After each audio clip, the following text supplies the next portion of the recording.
기다림 속에서 조급함에 흔들릴 때라는 제목으로 말씀을 전하겠습니다. 여러분 혹시 마시멜로 실험이라는 것을 아십니까? 마시멜로 실험은 1966년도에 미국 스탠포드 대학의 심리학자 월터 미셸이라고 하는 이 박사가 아이들을 대상으로 한 유명한 실험입니다. 이 실험은 아이들에게 마시멜로 하나를 주면서 이걸 지금 먹어도 돼. 하지만 내가 돌아올 때까지 15분 동안 참고 기다리고 있으면 하나를 더 줄게 라고 제안하고 관찰하는 거였습니다. 아이들이 반응이 어떻게 나타났을까요? 잠깐 짧게 준비한 영상을 함께 보도록 하겠습니다. 유치원생 아이들에게 한 개의 마시멜로를 준 후 15분 동안 먹지 않고 견뎌내면 마시멜로 한 개를 더 주겠다고 약속했습니다. 결과는 어땠을까요? 대부분 아이들은 마시멜로를 먹었고 단 15% 아이들만이 그 유혹을 견뎌냈습니다. 1966년 스탠포드 대학의 월터 미셸 박사가 주도했던 마시멜로 실험입니다.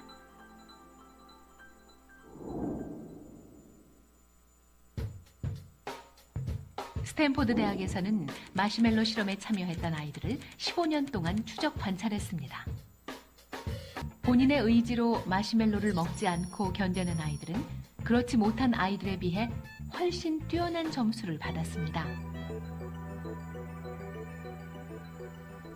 마시멜로 실험은 결국 이제 어릴 때부터 이 현재의 작은 유혹을 잘 이겨내고 그러한 능력을 토대로 해서 미래의 어떤 더 큰 삶에 있어서 성취라든가 어떤 목표의 달성이라든가 이런 것들을 알아보는 실험이었는데요. 이런 것을 바로 만족지연 능력이라고 합니다. 네, 만족지연 능력, 즉각적인 만족을 미루고 미래에 더 큰 보상을 기대하면서 인내하는 그런 능력을 말합니다. 영상을 보신 바와 같이 마시멜로를 참지 못하고 금방 먹어버리는 아이가 있는가 하면 또 한 입에 쏙 들어갈 그 마시멜로를 조금씩 뜯어먹는 아이도 있었고 어떤 아이는 머리를 감싸쥐고 끝까지 해서 참으며 두 번째 마시멜로를 기다리는 아이도 있었습니다. 이 아이들이 참고 기다리는 모습도 각양각색의 모습이었는데 어쨌든 이런 실험 결과를 통해서 전체 아이들 중에 약 15%의 아이들만이 끝까지 참고 인내한 것으로 나타나 있습니다. 이 실험은 단순히 간식의 유혹에 대한 인내를 넘어서 기다림과 자기 절제가 미래의 성공과 더 깊은 관련이 있다는 것을 보여주는 실험이었습니다.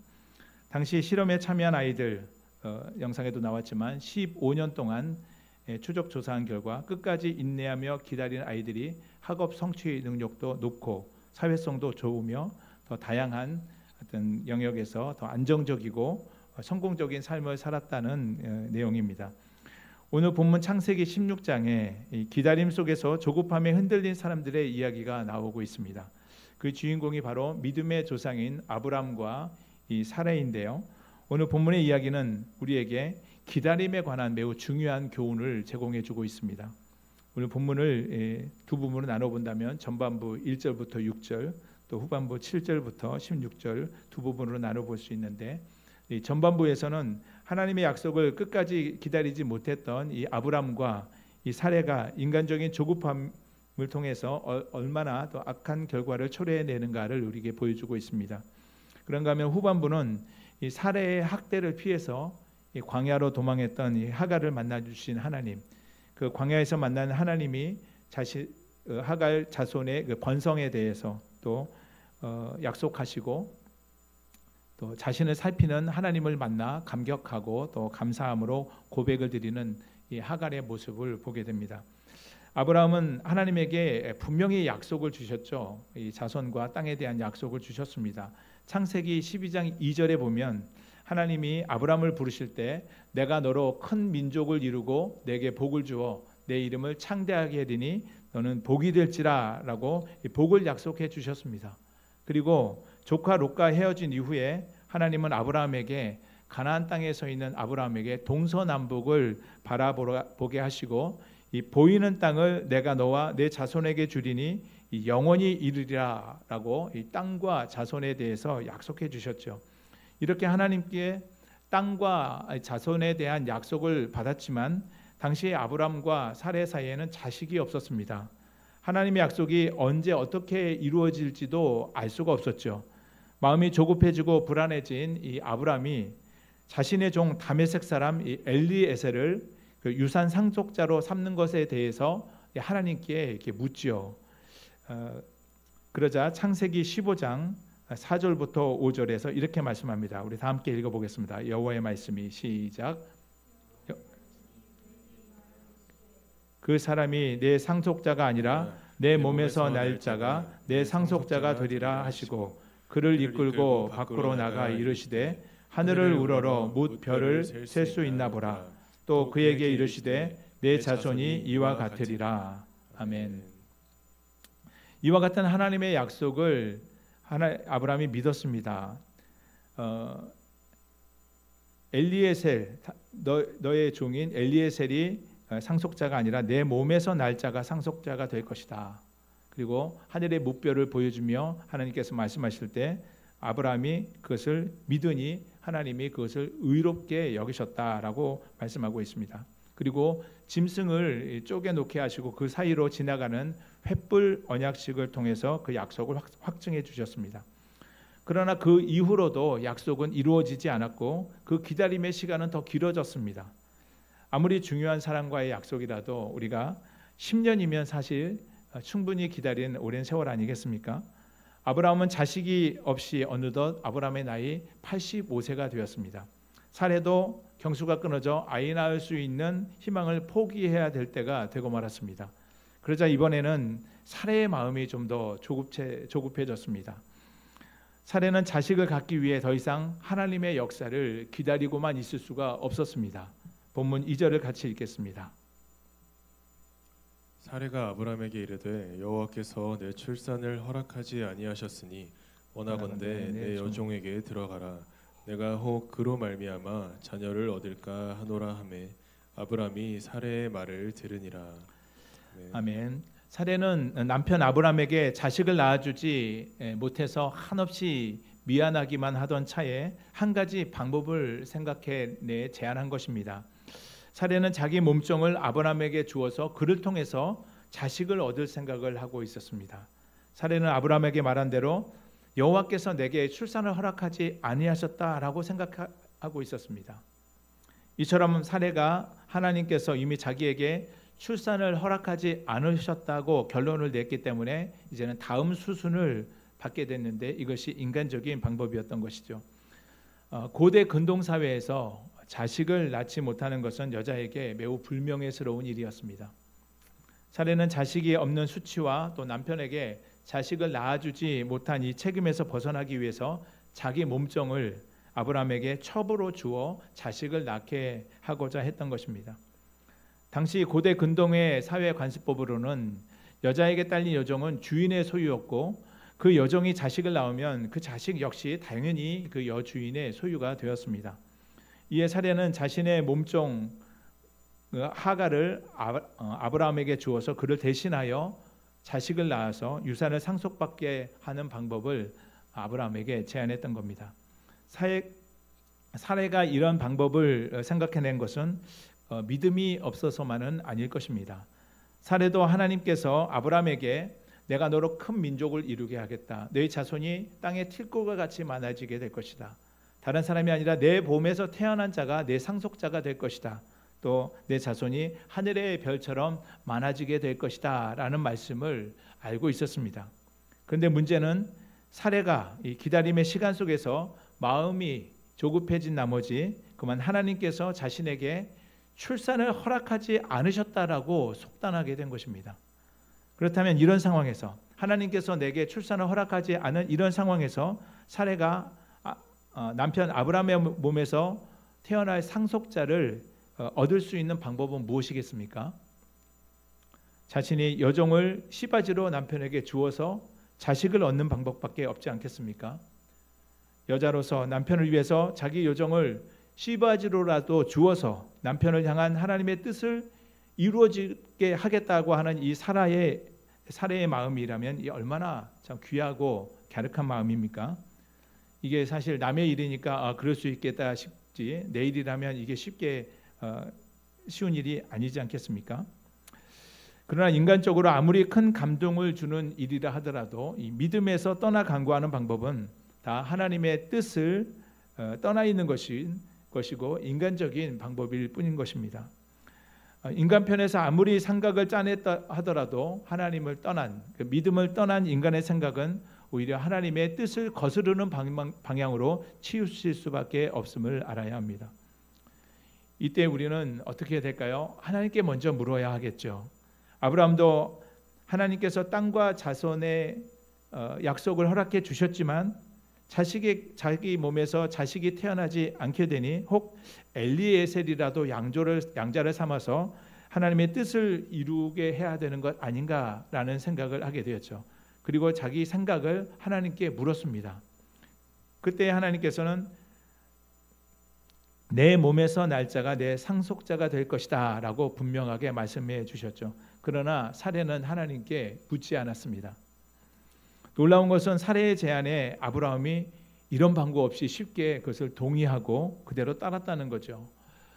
그도 그럴 것이 아브라함 편에서는 거절할 이유가 없지 않겠습니까? 그런 제안을 해준 사라가 오히려 고맙기도 했을 겁니다. 어쨌든 아브라함으로서는 자기 몸에서 날 자손을 얻을 수 있는 기회가 되었으니 거절할 이유가 없는 것이죠. 그들이 하나님의 약속에 따른 믿음이 없었다면 이 기다림의 시간 속에서 이러한 고민의 과정을 거칠 필요도 없었을 것입니다. 하나님의 약속에 대한 그나마 그 믿음이 있었기 때문에 이런 과정을 거치게 된 것입니다. 그런데 아브라함과 사레의 그 믿음은 하나님이 하신 그 말씀의 본질에서 떠나 있었던 것입니다. 본질에서 떠나 약속을 이루는 그런 과정에만 집중해 있었던 것이죠. 그래서 하나님이 아브라함에 약속하신 그 말씀의 본질은 무엇입니까? 내가 너로 큰 민족을 이루게 할 것인데 내 몸에서 태어날 자식을 통해서 그렇게 하실 것이다 라는 것이 말씀의 본질입니다.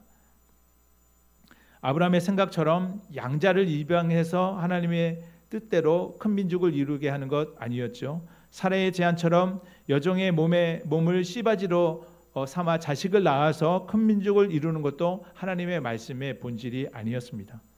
하나님의 약속하신 말씀의 본질은 내 몸에서 날 자식을 통해서 큰 민족을 이루겠다 하시는 말씀이었죠. 그러면 여기서 내 몸은 누구의 몸을 말하는 것입니까? 아브라함의 몸이겠죠. 근데 아브라함 혼자만의 몸이겠습니까? 사례는 그렇게 생각했습니다. 아브라함 역시도 그렇게 생각했습니다. 그러나 이 부부는 일심동체 아닙니까? 하나님이 아담이 독초하는 것을 보시고 좋지 않게 여기셨죠. 그래서 아담을 깊이 잠들게 하시고 갈비뼈를 취하여 여자를 만들고 그 여자를 아담에게 이끌어 오시면서 이렇게 말씀하셨습니다. 이러므로 남자가 부모를 떠나 그의 아내와 합하여 둘이 한 몸을 이룰지로다. 하나님은 결혼한 남자와 여자 이 부부를 한 몸으로 보십니다. 그러면 하나님께서 아브라함에게 내 몸에서 태어날 자 그를 통해서 큰 민족을 이루게 하겠다고 하실 때 이 아브라함 한 사람만을 두고 하신 말씀이 아닌 거죠.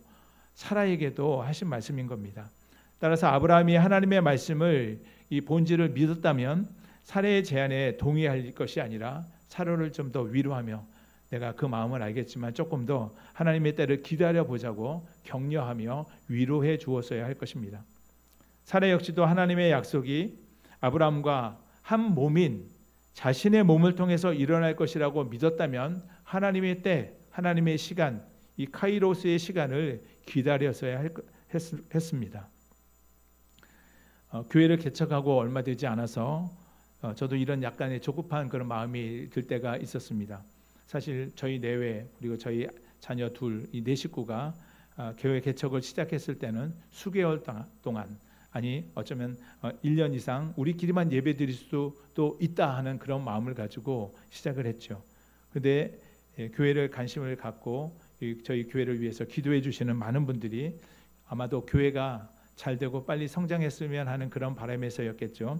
목사님 이번 주에는 몇 분이 예배 드리셨어요? 라고 전화로 물어보는 겁니다. 그러면 괜히 내가 뭔가를 더 해야 될 것 같고 그분들을 위해서 뭔가 답을 드리기 위해서 뭔가를 더 열심히 해야 될 것 같은 그런 조급한 마음이 드는 겁니다. 그래서 이것저것 방법을 찾게 되는 거죠. 그런데 하나님이 세우신 이 교회, 기도하게 하시고 순종하게 하셔서 세우신 주의 교회인 줄로 믿습니다.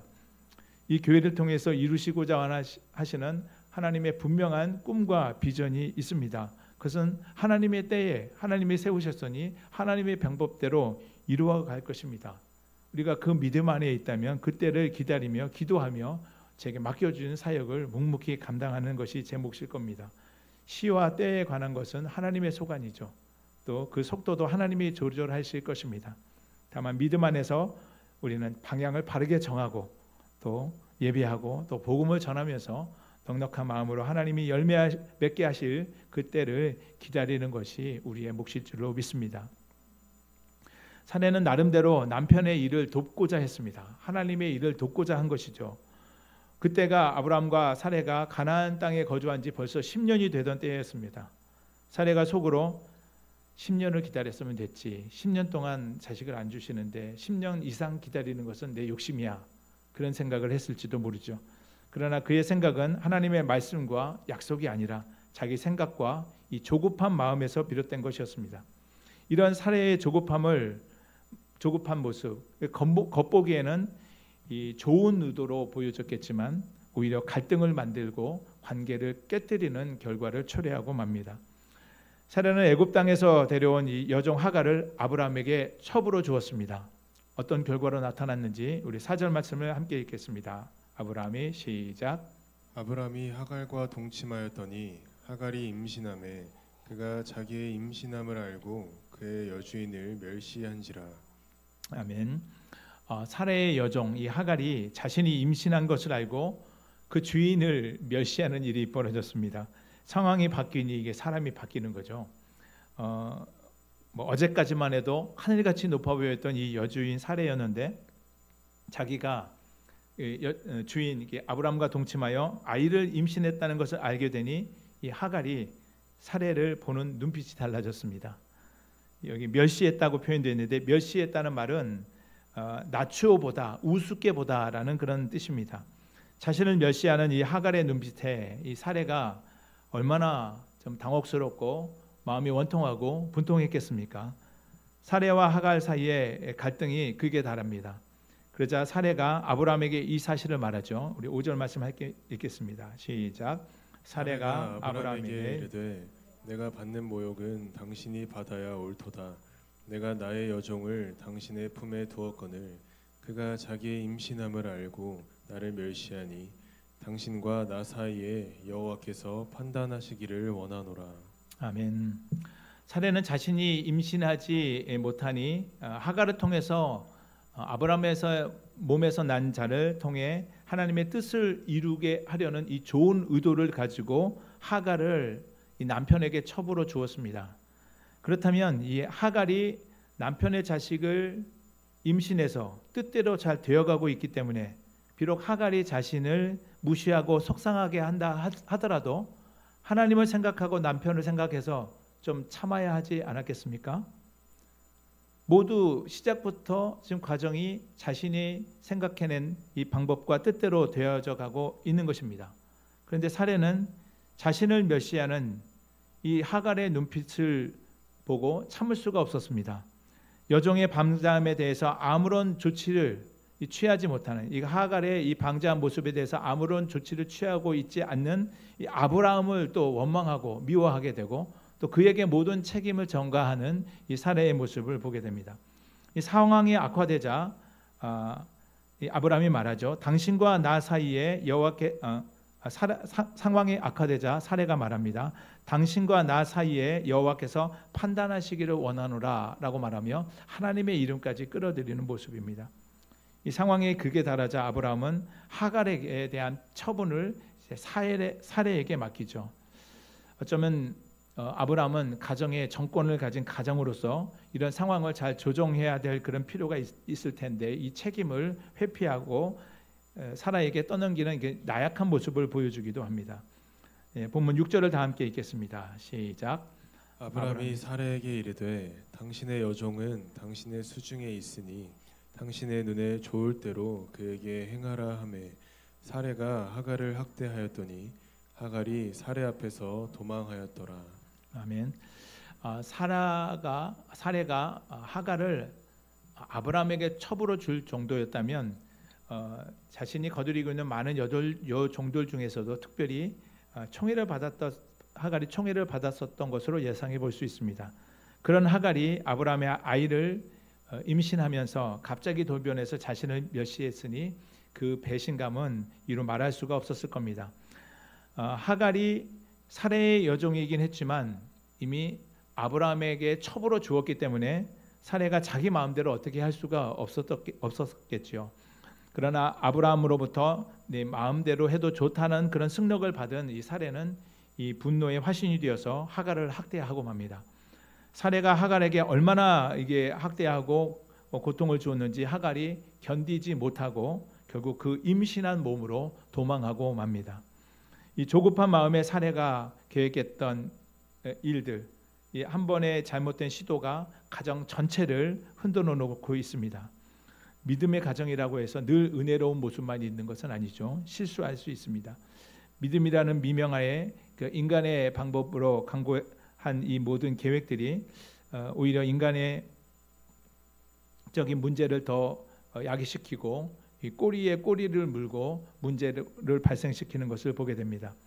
교회도 마찬가지일 것입니다. 우리 교회가 하나님의 뜻 없이 세워지지 않았습니다. 하나님의 뜻대로 세워졌습니다. 하나님의 꿈과 비전을 이룰 때를 기다리고 기다려야지 이 조급한 마음이 앞서게 된다면 모든 관계도 또 사역도 또 혼란을 겪게 될 수 있다는 사실을 우리가 기억해야 하겠습니다.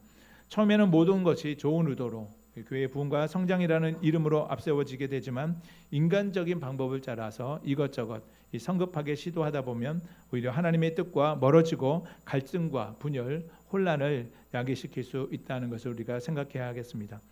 그러므로 우리는 늘 먼저 기도함으로 하나님께 뜻을 구하고 믿음 안에서 분별하고 하나님의 때를 기다리며 하나님의 인도하심을 따라 나아갈 때 주께서 일하시고 머지않아 많은 열매를 맺히고 교회 안에 큰 기쁨의 웃음소리가 가득하게 될 줄로 믿습니다.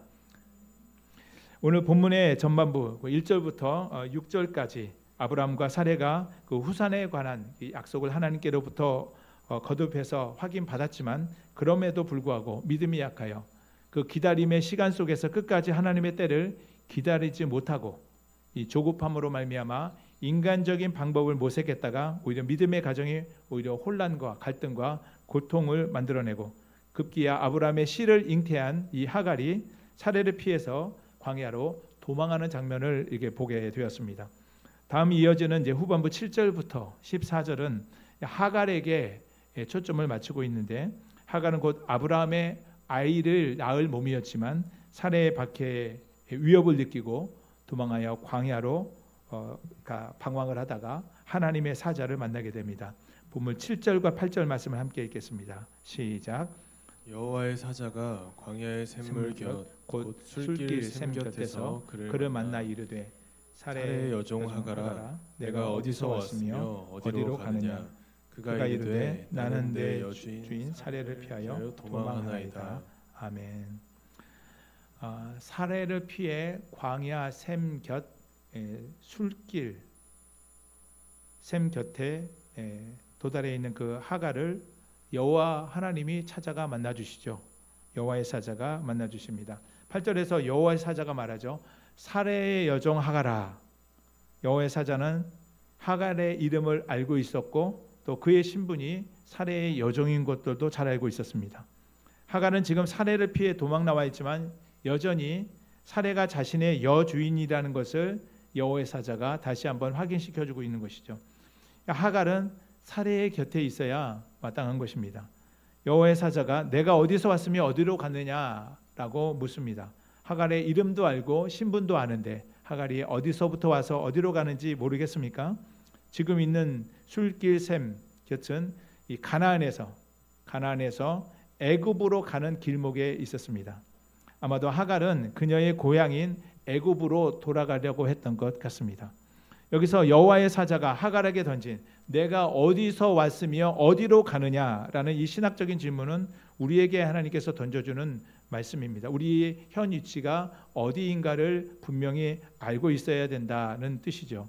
너무 바쁘고 분주하게 살다 보면 과거를 잊고 미래에 대한 계획도 없이 하루하루 살아가게 됩니다. 그러나 우리는 과거를 기억하고 미래를 바라보면서 현재를 살아가는 사람들입니다. 9절에서 여호와의 사자가 하갈에게 여주인의 수하에 돌아가서 복종하라고 말하죠. 하갈이 사라에게 확대를 받은 것은 자신이 여주인을 멸시했기 때문입니다.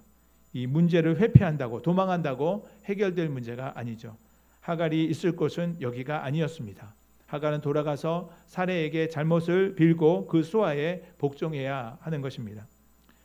태중에 있는 아이를 생각해서라도 그렇게 해야 되겠죠. 물론 나중에 우리 창세기 21장에서 보게 되겠지만 하갈은 그때 자유인이 되어서 애굽으로 돌아갈 기회를 얻게 됩니다. 그러나 지금은 사라의 수하에서 복종해야 되는 때인 것이죠.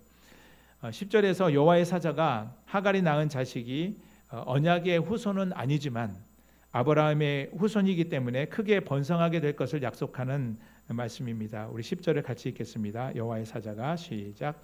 여호와의 사자가 또 그에게 이르되 내가 내 씨를 크게 번성하여 그 수가 많아 셀 수 없게 하리라. 아멘. 또 11절에서도 하갈이 그 임신하여 낳을 그 아들을 예고하면서 그 이름을 이스마엘이라고 짓도록 이렇게 말씀하는 장면이 나옵니다. 우리 11절 말씀도 같이 읽겠습니다. 시작. 여호와의 사자가 또 그에게 이르되 내가 임신하였은즉 아들을 낳으리니 그 이름을 이스마엘이라 하라. 이는 여호와께서 내 고통을 들으셨음이니라. 아멘. 하갈이 낳을 아들의 이름을 이스마엘이라고 지어주라고 하나님께서 말씀하시죠.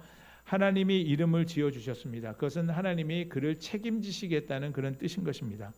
하갈의 인생을 보면 애굽에서 종으로 아브라함을 따라서 가나안에 왔죠. 거기서 살다가 자기가 원한 것도 아니었는데 여주인 사레가 자신을 아브라함에게 첩으로 주었습니다.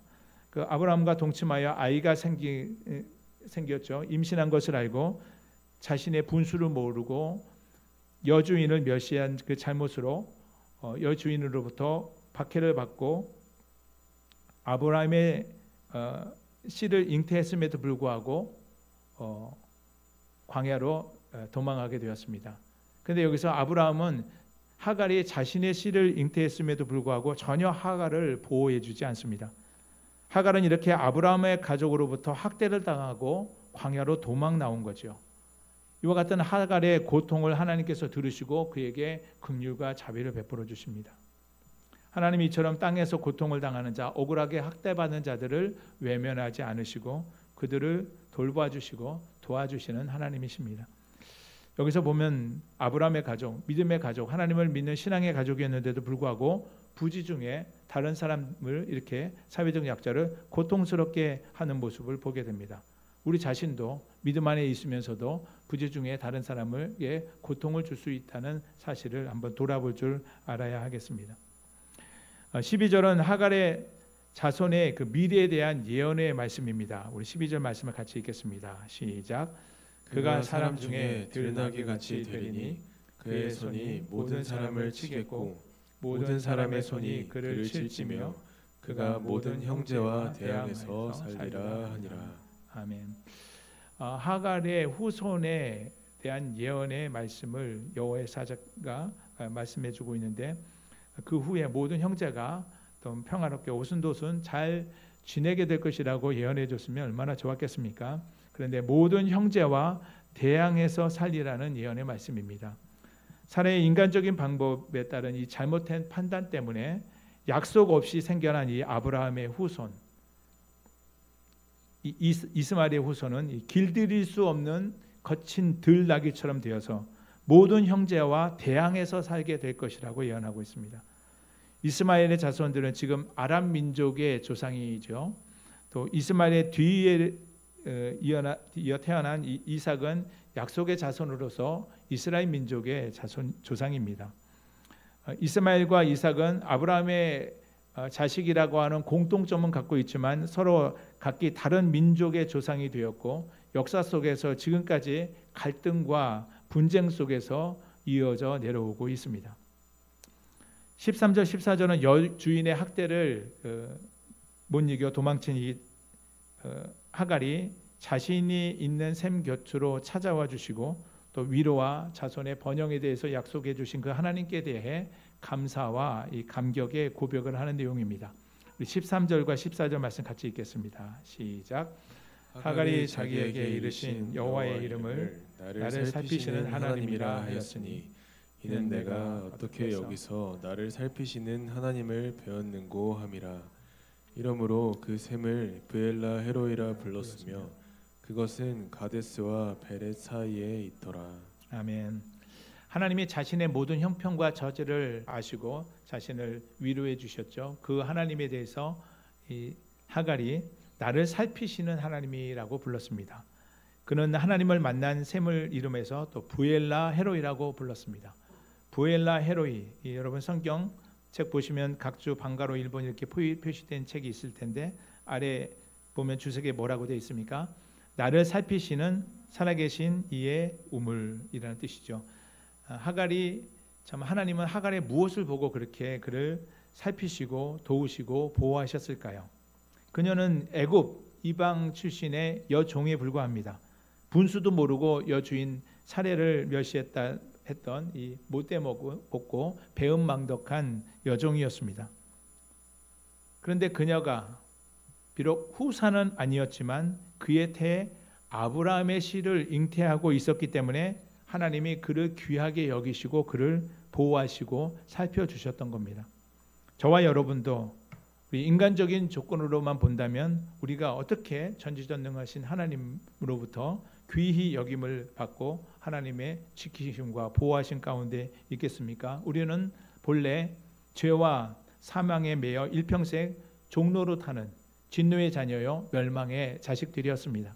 그런 우리가 예수 그리스도를 영접함으로 예수 그리스도를 우리 안에 모심으로 하나님의 자녀가 되고 하나님의 나라를 상속할 수 있는 후사가 되었기 때문에 언약의 후사가 되었기 때문에 하나님이 우리를 살피시고 도우시고 보호하시는 줄로 믿으시기 바랍니다. 우리 안에 계신 예수 그리스도의 이름, 그 이름의 능력으로 말미암은 것이죠. 그러므로 우리는 어디를 가든지 하나님이 살피시고 돌보시는 그 은혜와 믿음 안에 살아가는 자다라는 사실을 생각하면서 늘 당당한 모습으로 우리에게 주어지는 삶을 또 사역을 감당하는 저와 여러분이 되시기를 바랍니다. 하갈이 다시 돌아가 아브라함의 아들을 낳고 아브라함은 하갈이 낳은 그 아들을 이스마엘이라고 이름을 지었습니다. 광야에서 돌아왔던 하갈이 아무래도 아브라함에게 광야에서 만났던 하나님에 대해서 또 하나님이 그 아이를 낳으면 이스마엘이라고 이름을 지으라고 했던 이야기를 다 얘기해 주었겠죠. 하갈이 이스마엘을 낳았을 때 아브라함의 나이 86세였습니다. 지금까지 창세기 16장은 사라의 이 조급한 기다림의 결과가 얼마나 뼈아픈 결과를 초래하는지에 대해서 분명하게 보여주었습니다. 믿음의 관점에서 말씀의 본질을 붙잡고 하나님의 때를 기다릴 때 우리는 이 조급함의 유혹에 흔들리지 않고 하나님의 말씀을 붙잡고 그 때를 묵묵히 기다릴 수가 있게 됩니다. 개척교회를 섬기는 저 역시 이 말씀의 본질을 붙잡고 마음에 새기고 조급함으로 하나님의 뜻을 거스르는 일이 없도록 주님의 뜻 앞에서 주님보다 앞서지 않고 겸손하게 무릎 꿇고 하나님께 기도로 여쭈며 하나님께서 명령하신 대로 이끄시는 대로 묵묵히 걸어가는 목회를 하도록 하겠습니다. 사랑하는 성도 여러분, 여러분도 지금도 살아계시고 역사하시고 우리를 살피시며 약속에 따라서 일하고 계신 하나님을 믿으시고 하나님의 약속을 기다릴 때 조급함을 버리시고 여러분 각자 어떤 마음의 소원을 가지고 계시고 또 하나님께서 약속하신 것이 약속을 붙잡고 가실 때 조급함을 버리고 흔들리지 말고 늘 있어야 할 그 순종의 자리를 떠나지 말고 믿음으로 눈으로 하나님을 바라보며 그 약속의 때를 기다리다가 하나님의 나를 살피시는 그 하나님을 만나고 하나님의 약속의 성취를 목도하고 하나님께 영광 돌리는 저와 여러분의 복된 삶이 되시기를 주님의 이름으로 축복합니다.